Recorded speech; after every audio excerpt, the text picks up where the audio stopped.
Quand on a le bonheur d'aimer, tout le reste est vil sur la terre.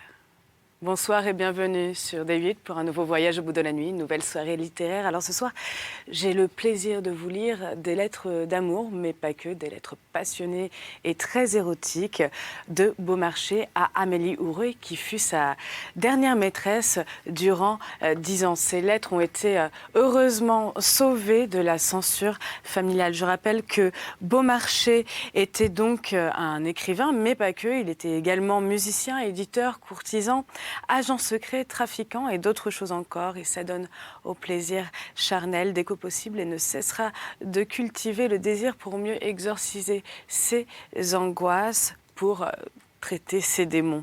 Un désir à son comble avec sa dernière maîtresse qu'il rencontre donc en 1787, 10 ans durant.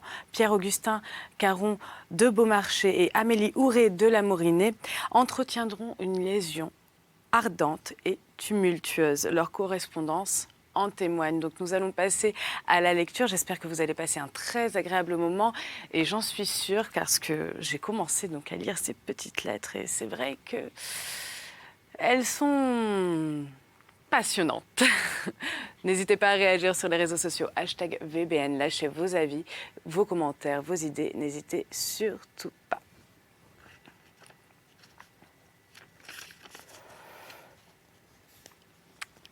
Donc nous commençons par Pierre à Amélie, à Paris le 4 octobre 1787.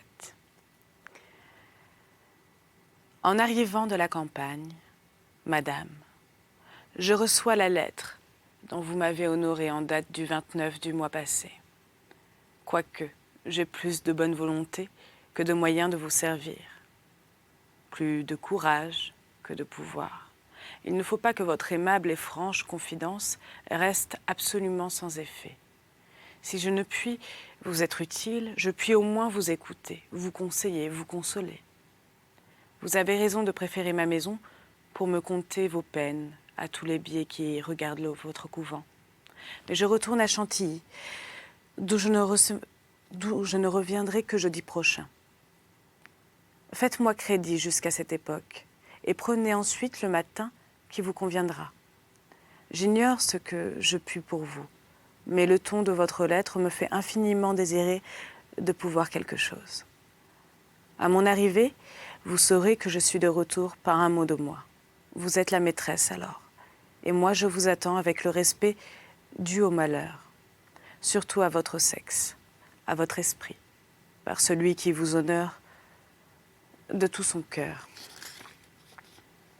Pierre à Amélie, le samedi 20 octobre 1787. J'ai lu votre mémoire, aussi singulier que vous. Très étonnante créature. Je vous le renvoie, quoique j'eusse une envie démesurée d'en faire prendre une copie. Mais vous l'avez confié à ma probité sans me permettre aucune extension de liberté. Je vous le renvoie pur et intact à une lecture près que je n'ai pu me refuser d'en faire à 4 ou 5 personnes, en taisant les noms et en déguisant les lieux. Vous avez beaucoup trop d'esprit. Voilà mon sentiment et celui de mes amis. Votre style, original comme votre langage, votre grand caractère, nous a tous enchantés. Quelques-uns même, plus gaillards les uns que les autres, brûlaient d'en connaître l'auteur, mais je me suis contentée de jouir de leur éloge, de leur admiration, sans compromettre votre secret. Maintenant, belle impérieuse, que voulez-vous faire de moi? Premièrement, je ne veux plus vous voir. Vous êtes une incendiaire, et soit que vous brûlez ou non, vous mettez le feu partout. Hier, en vous quittant, il me semblait, sur moi, qu'il eût plus de braise. Mes pauvres lèvres, adieu, pour avoir pressé les vôtres, étaient ardentes comme si elles étaient dévorées du feu de la fièvre. Qu'avais-je besoin de voir tant de charme? Qu'avais-je besoin de voir votre jambe attachée au genou, le mieux fait? Et ce pied si petit, si furtif, qu'on mettrait dans sa bouche? Non, non. Je ne veux plus vous voir. Je ne veux plus que votre haleine mette le feu dans ma poitrine. Je suis heureux, froid, tranquille. Que m'offririez-vous? Des plaisirs? Je n'en veux plus de cette espèce. J'ai renoncé à votre sexe. Il ne sera plus rien pour moi. Parlons raison si nous pouvons. Je sais votre affaire comme vous. Mais à quoi puis-je vous servir? Qu'entendez-vous faire pour votre époux? Vous me l'expliquerez sans doute. Soyez franche et nette avec moi. J'ai vu la beauté, j'ai lu, entendu l'esprit. Voyons le cœur à découvert. Plus de séances bec à bec, je deviendrai fou. Tous mes plans de sagesse se briseraient contre tant d'attraits. Et ma coquette, en se mirant, chercherait encore à se donner quelque charme de plus. Son petit parler sec et brusque essaierait de nouveaux propos capables d'enchanter l'oreille, et moi, suspendue comme une mouche à tous ces filets d'arachnées, je laisserai sucer, dessécher ma substance, égarer ma raison, soulever mes sens presque éteints, et cette femme en miniature, avec ses idées de 20 pieds, ferait sa poupée de mon cœur. Non, non, arrêtons-nous, il en est temps. Mandez-moi ce que vous pensez, sentez, voulez, exigez de moi. Je suis votre conseil, votre respectueux admirateur. Pas encore votre ami. Dieu me préserve de vos charmes. Pierre à Amélie, le mercredi 24 octobre 1787. J'ai tout lu, madame, et cela va fort bien. Vous êtes ce que vous devez être, noblement infortuné et fier au sein de l'infortune. Votre solitude pour le sort de madame, votre mère, honore votre cœur. Vous serez une bonne amie, puisque vous êtes une bonne fille. Il ne faut plus que vous tranquilliser. Je vous remercie de m'avoir assez estimé pour croire que de si beaux motifs, une position si cruelle devait m'émouvoir. Si belle, si jolie, si jeune encore. Et vous êtes pauvre. Ah, oui, vous êtes une honnête femme. Il ne faut plus que vous tranquilliser. Envoyez vite un secours à votre mère et que cela passe avant tout. Payez sans retard chez vous, afin que vous soyez placés dignement. Les autres peuvent attendre un peu. Prenez des termes et faites-m'en part. Je ferai en sorte que vous ne restiez pas en arrière. En me donnant mes coudées franches, je pourrai vous prêter assez pour remplir ces premiers vides.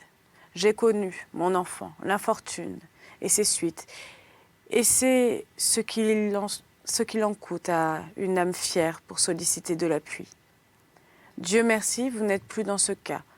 Tant que j'en aurai, vous ne manquerez de rien.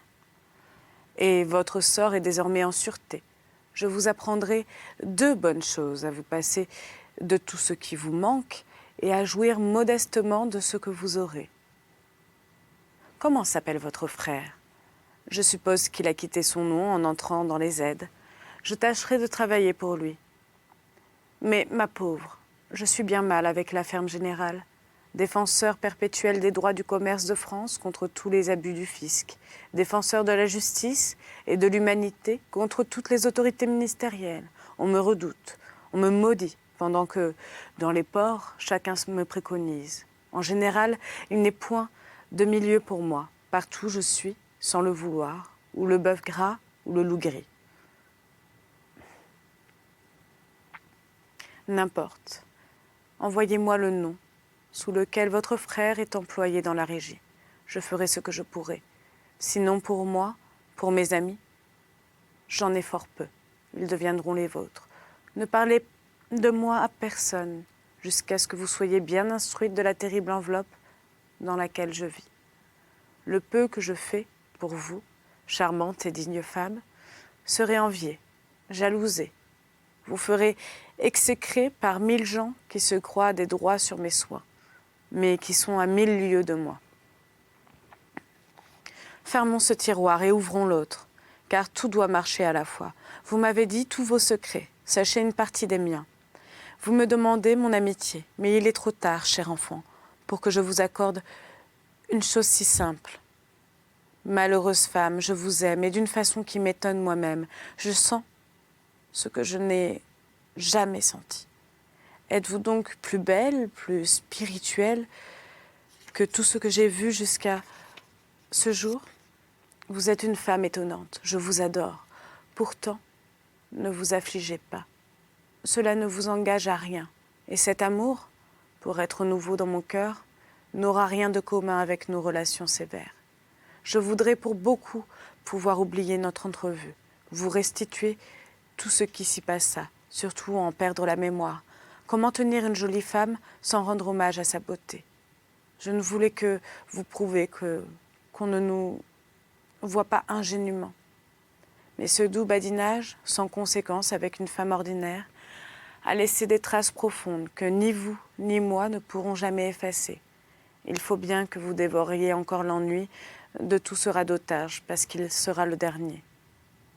Vous me troublez, vous me suivez et vous m'empêchez de dormir. J'ai des agitations tout à fait déplacées.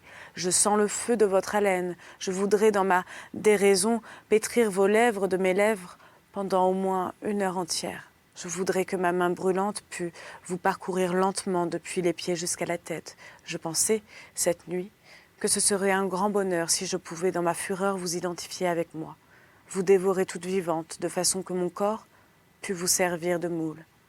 Elle aurait ses bras dans mes bras, sa personne dans la mienne, tout le sang qui part du cœur, au lieu d'aller chercher l'artère, pourrait se verser dans son cœur, et puis de son cœur dans le mien.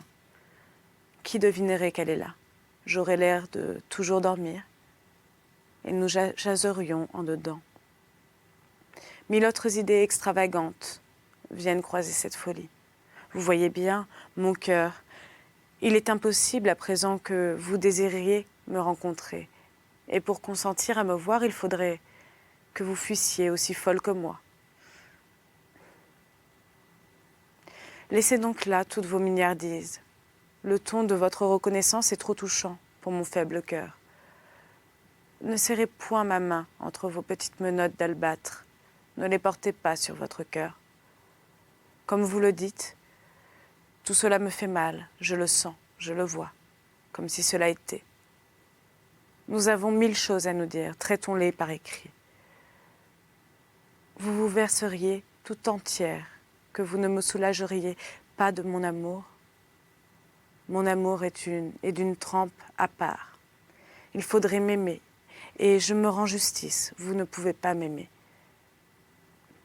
Vous ne voudriez pas rendre malheureux celui que vous avez charmé par votre esprit, votre figure, votre hauteur d'idées et votre parfaite sensibilité.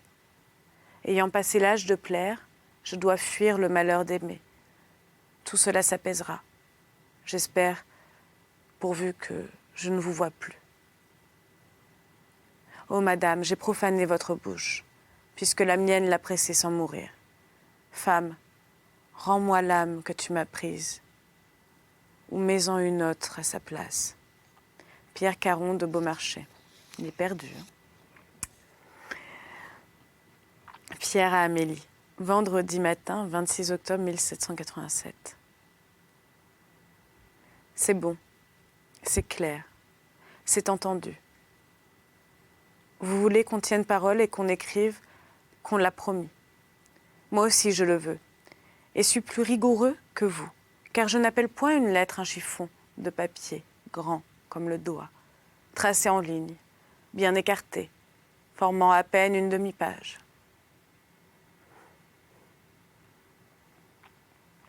Mon cœur, je ne prends point le change. Vous êtes belle comme un ange. Mais pensez-vous m'avoir écrit?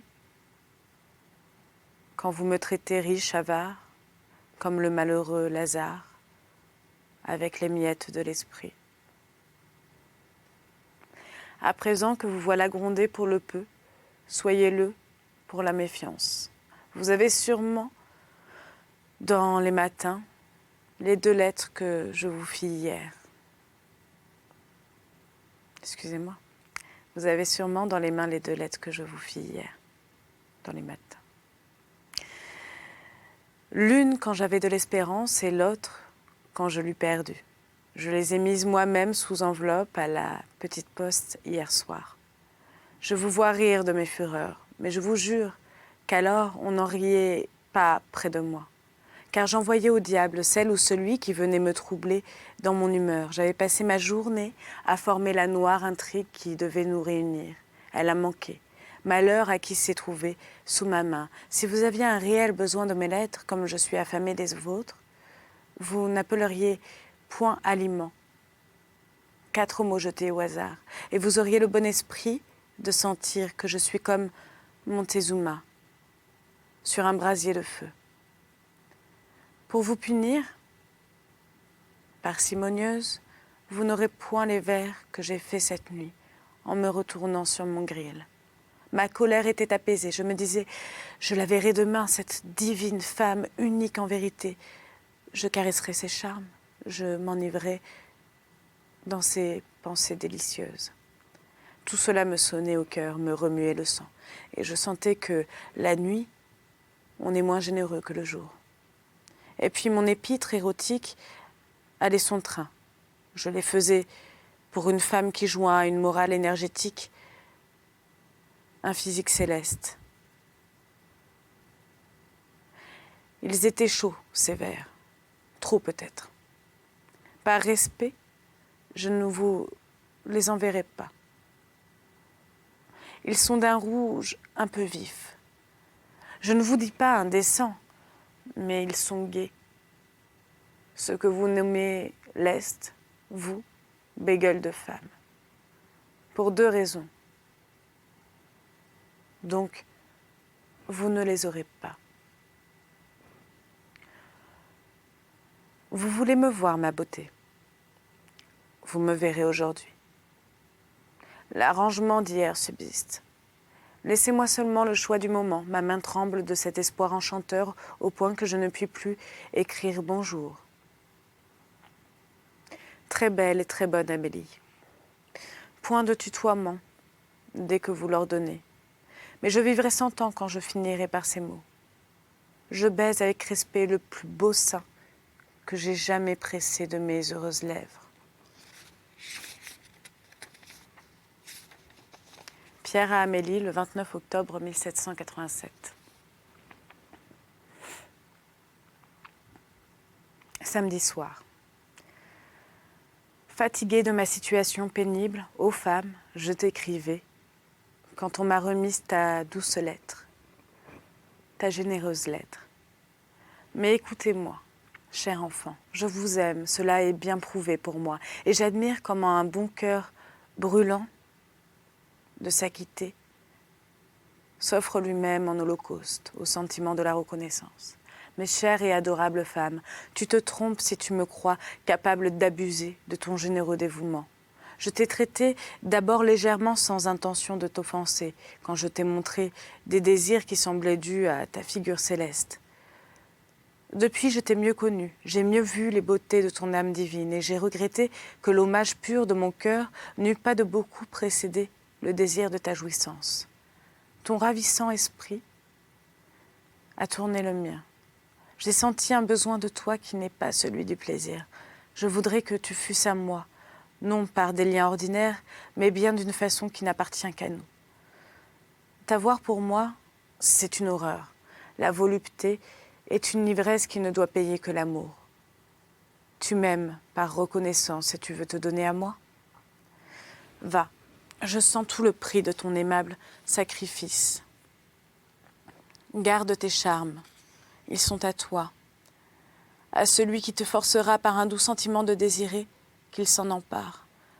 Tu es d'un prix inestimable, ne te donne pas pour si peu de choses. Tu ne dois rien à mes désirs, et peut-être n'aurais-je moins si, sentant tout ce que tu vaux, je ne regrettais pas de t'avoir mise au-dessous de toi-même, en cherchant à dérober des plaisirs à celle qui méritait mon adoration la plus pure. Voilà mon cœur. Si je le connais bien, j'ai des projets. Et s'ils me réussissent, nous serons heureux. Mais pour tout arranger, sans doute, il faut nous voir une seule fois avec un grand mystère. Là, nous réglerons tout. Tu m'es devenue nécessaire, ô femme. Pour cette fois, fie-toi à la probité de l'amour, tu ne seras pas profanée. quelque violent que soit l'attrait qui m'attire vers ta personne. Non, ce n'est pas là du désir, c'est quelque chose de plus intuitif. Ce n'est pas l'union de nos corps que je veux cimenter. C'est celle de nos âmes. Le plaisir n'est pas nécessaire, le bonheur est indispensable. Tu mettras ton cœur nu sur ma poitrine ardente, ils battront l'un sur l'autre, et je serai content. Je te dirai « je t'aime », toi tu diras tout ce que tu voudras. Ô céleste créature, tu m'as donné plus que tu ne me dois. Dis-moi quel est ton nom de baptême, afin que je te nomme ainsi, car un nom par lequel tu es la femme d'un autre ne doit plus servir qu'aux adresses. Chef-d'œuvre de nature, modèle de toutes les perfections. Tu m'as donc donné ta personne, elle est à moi, je te la rends. Si je connaissais au bout du monde quelqu'un qui pût te rendre heureuse, je te l'irai chercher en poste. Ne pas répondre sur le champ à ton abandon généreux. Ne serait-ce pas te laisser croire que j'en suis si peu touchée? Demain, je vais à la campagne. Lundi, je t'écrirai dans quel coin nous devons nous voir. Accorde-moi cœur, âme, folie de la mienne, la liberté d'un doux tutoiement. Je baise avec respect tes jolies mains, tes pieds imperceptibles. Pierre à Amélie, mercredi soir, 1787. Je ne sais pas, dis-tu, ma belle amante, à quelles conditions on possède ton âme. Eh bien, pose-les tes conditions. Il n'y en a aucune que je ne sois heureux de remplir. Tu me donnes ta vie, je l'accepte, et tu veux que je t'en rende compte, c'est-à-dire que je te réponde du bonheur auquel tu as droit. Je me charge de ce doux fardeau, rends-le pesant à force d'amour, et ne m'allège jamais, je voudrais en être étouffée. Te voilà rendu, mon ami, à ces sentiments si terribles pour les âmes comme les nôtres. Et pourquoi terribles? Dis à ces sentiments sublimes. Quoi donc? Voudrais-tu aimer moins? Si ton cœur a besoin d'un amour véhément, pourra-t-il être heureux en aimant faiblement? Chacun porte en soi la mesure du sentiment qui lui convient. Le tout est d'en choisir l'objet. Mais quand le choix du cœur est approuvé par la raison, quand on s'est rendu témoignage qu'on aime celui qu'on estimait plus, notre amour est violent, plus, il nous rend heureux. Ce n'est pas à nous d'être des amants ordinaires. Je veux t'aimer avec excès et suis-moi dans cette carrière, en renonçant à me devancer. Que celui de nous deux qui reconnaîtra dans l'autre un mouvement du cœur qu'il n'a pas dans le sien, le couronne vainqueur et lui cède la palme de l'amour et du sentiment. Ô ma beauté, quelle lettre divine ton amour a reçue de toi. Non, l'amour ne va pas plus loin. Et pour la beauté d'expression, et pour la peinture d'une passion céleste, et ce mélange heureux d'un sentiment sublime et d'une volupté ardente. Ah, je te couronne vainqueur, peut-être je t'aimerai plus, mais toujours tu le diras mieux. Eh bien, qu'importe, Amélie, ce n'est point entre nous un combat d'amour propre. Oh non, c'est un combat d'amour. Nous préparerons 2 couronnes, celle de dire et celle de sentir. Belle, jolie, charmante, pleine de grâce, de talent et d'un style délicieux. La première t'appartient de droit. Ne crois pas que je te la dispute. Ne débattons que la seconde. Et puisses-tu souvent me soutenir, qu'elle t'est due. J'attendais une lettre ardente, et tu m'as couvert de tes feux. Non, l'amour ne va pas plus loin, je le répète avec respect. Celle qui peint son âme, son amour d'une plume, si énergétique, et seule, digne d'en faire naître un qu'on puisse comparer au sien. Je te salue, sublime créature, et tu m'as charmée pour la vie. Je ne sais même si la brûlante affection de ma vie entière pourra suffire à m'acquitter envers toi. Pierre à Amélie, dimanche 3 février 1788. Femme, Sœur, fille, maîtresse, amie, un noble sentiment t'emporte, mais malgré ma folie pour toi, je ne consens point, ô ma beauté, déesse que j'encense, je ne consens point à ce délire. Je ne veux pas qu'une marque d'amour qui m'appartient en propre me soit disputée, enlevée. Aimez-moi de toute votre âme, je vous en prie, avec l'abandon du bonheur. Vous ne ferez qu'acquitter la dette que mon fier amour vous impose. Si vous ne m'aimez pas ainsi, je deviendrai très malheureux. J'irai chercher sans vous Pontoise pour lui dire « Elle m'a trompé. Je crus senti hier qu'on pouvait mourir de bonheur. Un mot de toi demain matin. » Pierre à Amélie, jeudi soir, 1788. Le bonheur de vous aimer, ma chère Amélie, est un bien que je dois à vous seule. Il n'était celui de personne, je n'aimais plus d'amour et j'avais la sottise de m'en féliciter quand vous êtes venu troubler ce repos apathique. Cette frayeur d'avoir le bien d'autrui n'est donc qu'un léger badinage, une douce coquetterie d'amante idolâtrée qui veut qu'on la rassure, même sur les chimères. Et cette crainte a je ne sais quoi de doux, de très aimable, qui plaît à mon âme et la ranime encore. Mes chers enfants, si tu te reproches à mes yeux d'avoir pris le mari de ma femme, c'est sans doute pour avoir droit de reprocher d'avoir pris la femme de ton mari. Que je suis malheureux.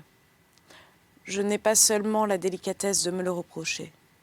Tu me diras, mon ange, que, victime de l'empire d'autrui, tu t'es livré sans te donner, et que l'on n'appartient pas à celui à qui l'on ne s'est donné de sa volonté libre. Je sais cela comme toi, je t'entends, et je vais te répondre. J'avais une maîtresse qui m'aimait éperdument, mais je ne sais pourquoi. Tout ce qui peut servir d'aliment à une âme de feu s'éteignit par la jouissance ou par l'habitude, ou par la disproportion entre nos facultés de sentir.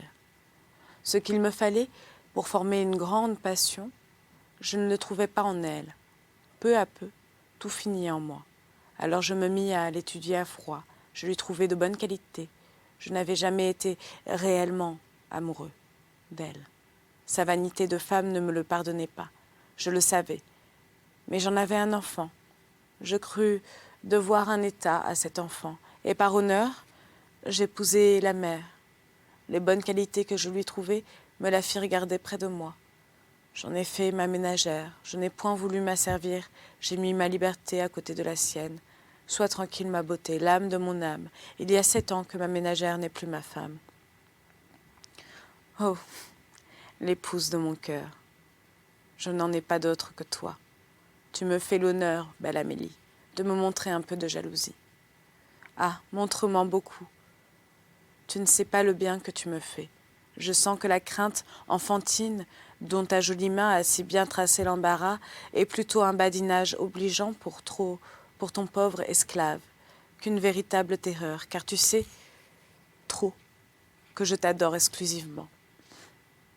N'importe, ce langage d'un cœur bien épris m'enchante et me ranime. Je sens, en lisant tes reproches, le filtre du bonheur s'insinuer dans tout mon être. Comme je baiserai tes charmes pour te remercier de ta bonne petite jalousie. Ranime-moi, mon amante céleste, pleine d'amour. Adieu. Mon devoir est de tomber à tes genoux et de mourir du plus étonnant amour qu'un homme ait jamais pu sentir. Mais aussi, c'est pour la plus étonnante des femmes. Voilà, c'est ainsi que se termine donc ma première lecture de ces lettres d'amour quelque peu érotiques. J'espère que vous passez un agréable moment et je vous dis à tout de suite pour la suite de la lecture. Bonne soirée.